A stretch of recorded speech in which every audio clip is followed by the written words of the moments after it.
So with your permission, guys, I'm recording here.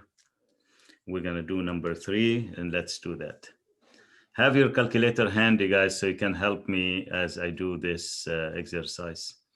A recent study of 45 social workers in a Western state find that their mean salary was $33,800.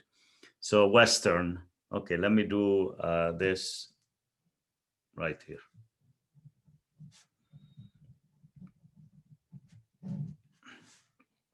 Mean, it's X1 bar, it's X bar, but since we have 2 of them, we're gonna label them X1 and X2.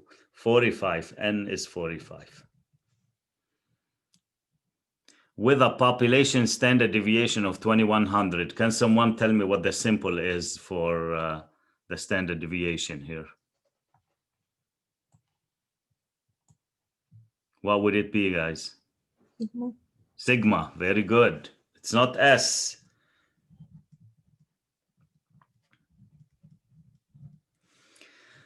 A similar study of 35 social workers, so N2 is 35. In a southern state, so we're comparing west with south, found that their mean salary was 32,400. That's X2 bar. With a population standard deviation, so sigma 2, guys, 3,200. Test the claim that the salaries of social workers in Western state is greater than the social workers in southern states. So we need to state the null and the alternative. Let me show you how to do that. This is mu1. This is mu2. We need to test that mu1 is greater than mu2. So it will be like this, guys. Less than or equal to mu2. HA will be mu1 is greater than mu2. Actually, I should have started with this because he says mu1 greater than mu2, and what's the complement of greater will be less than or equal to. And the claim happened to be in HA. Because sigma 1 and sigma 2 are given, we have to do a 2-sample Z test, not T test.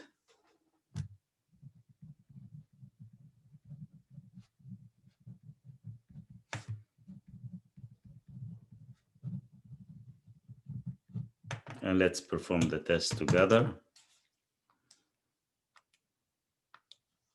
There you go. So you go to stat, tests, 2-sample Z test. Sigma 1 is 2100. Sigma 2, 3200. X1 bar, 33,800. X2 bar, 32,400. Oops, sorry, that's N1 here. N1 is 45. Oops, let's clear it and make sure. X2 bar, 32,400. N2 is 35. Be very careful with the data entry. There is no way for me to know what you put in the calculator when you provide answers. So it's going to be either right or wrong. We need to check that mu1 is greater than mu2. Make sure to press enter and then hit calculate, guys. So you get Z to be 2.24 and the p-value is 0.0125. You can see here. 2.24 and p-value 0.0125 and 2-sample Z test.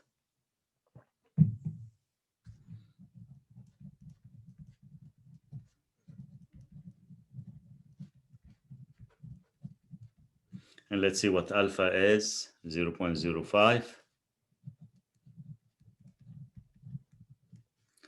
We reject HO. Why? Because the p-value is less than alpha. And we support the claim. There is enough evidence at the 5% level of significance to support the claim.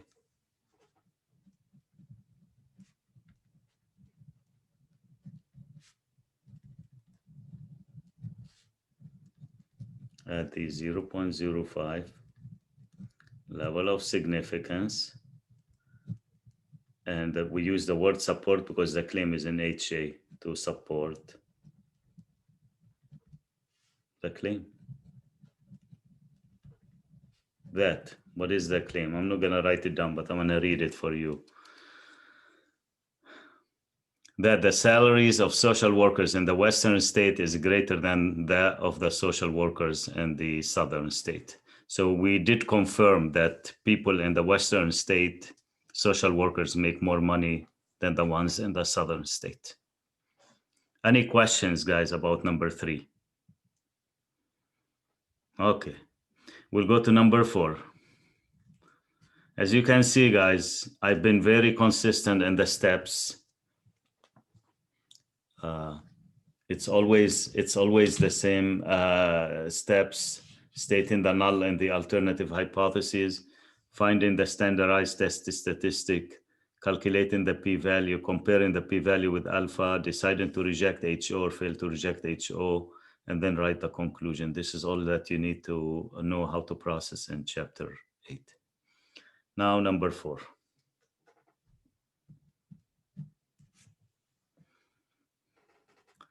Number 4, this is section 8.3.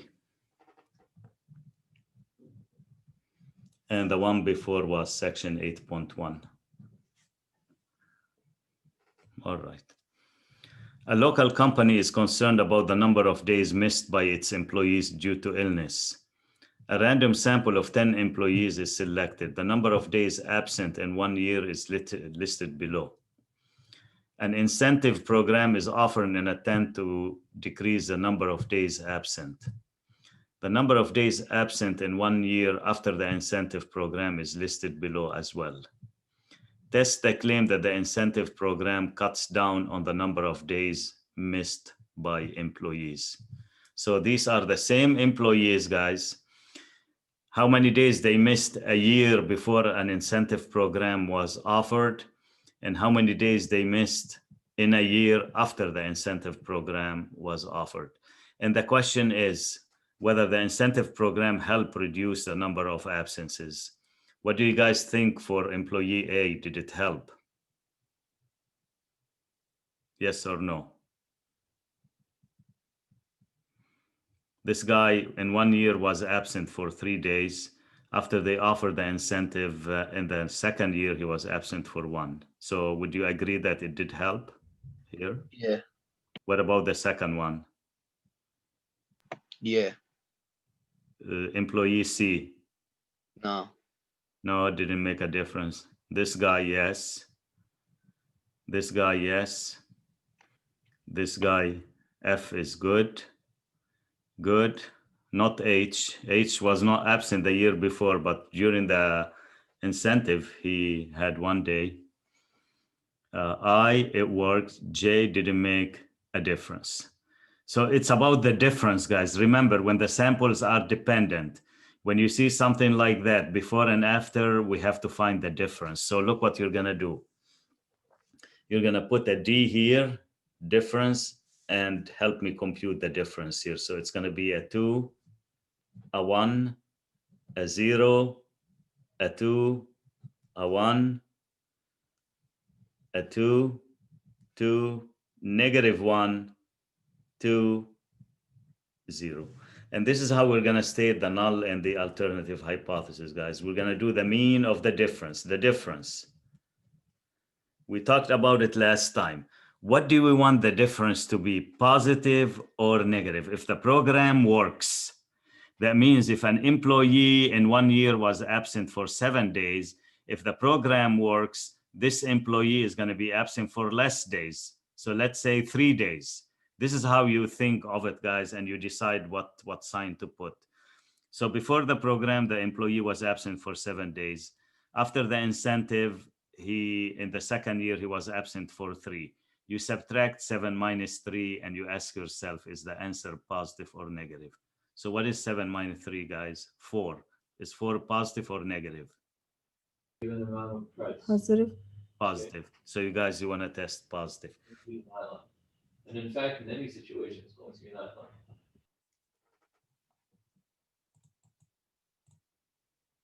All right. So we need to test that mu of d is greater than 0. Here's another hint, guys, for you to know that you need to test greater than 0.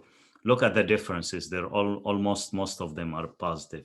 So probably that's another clue that you need to test greater than 0. Well, if this is greater than 0, that will be less than or equal to 0.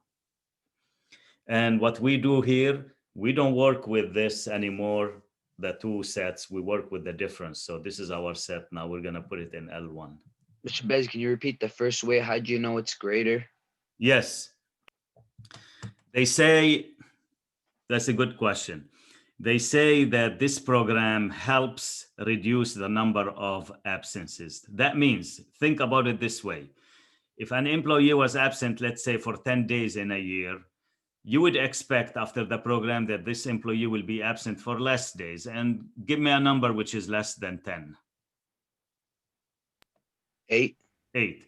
Subtract 10 minus 8, what do you get? You get 2. And is 2 positive or negative? It's a positive. That's how you decide. On the other hand, I said, look at the differences. Do you agree with me, guys, that most of them are positive? Yeah. So then that's another way to figure it out. Okay, so in section 8.3, guys, we do the difference between the two sets and we test against 0. Remember that.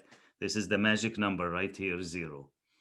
Now we're going to put the data in L1 and run a t-test only. We're done with the two samples. It's only one sample, which is the difference. So let's do that and put them in L1. So you go to stat, edit. Let me clear this L1 right here. Okay. So I have 2, 1, 0, 2, 1, 2, 2, 1, 0, 2, 1, 2, then another 2. Then I have negative 1, 2, 0.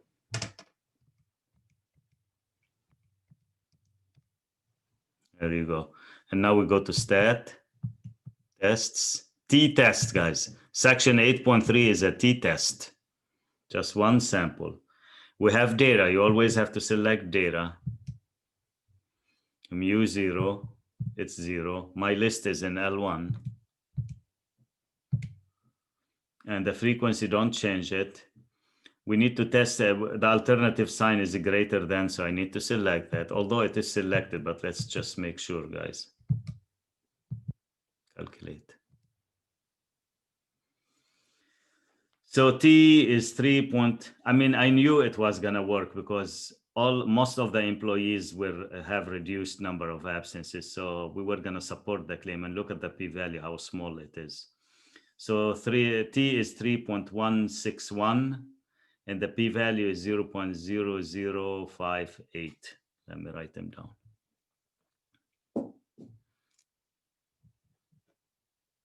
.161.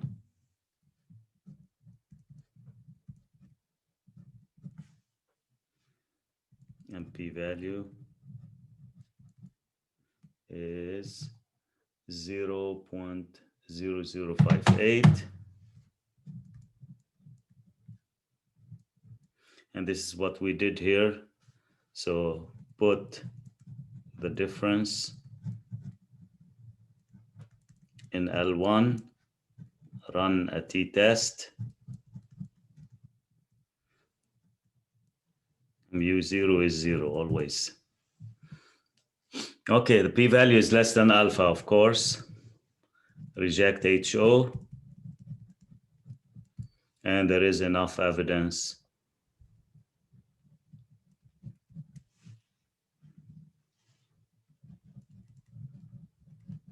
at the 0.05, level of significance to support the claim. That the incentive program cuts down on the number of days missed by employees. I'm going to write it down.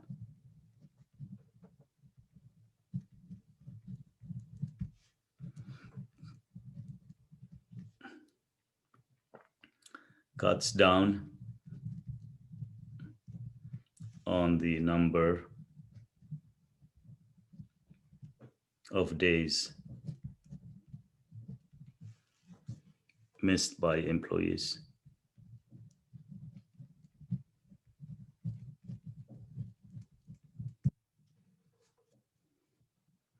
All right, so this concludes this review. So I'm gonna stop the recording here and then do an U1 for the next one.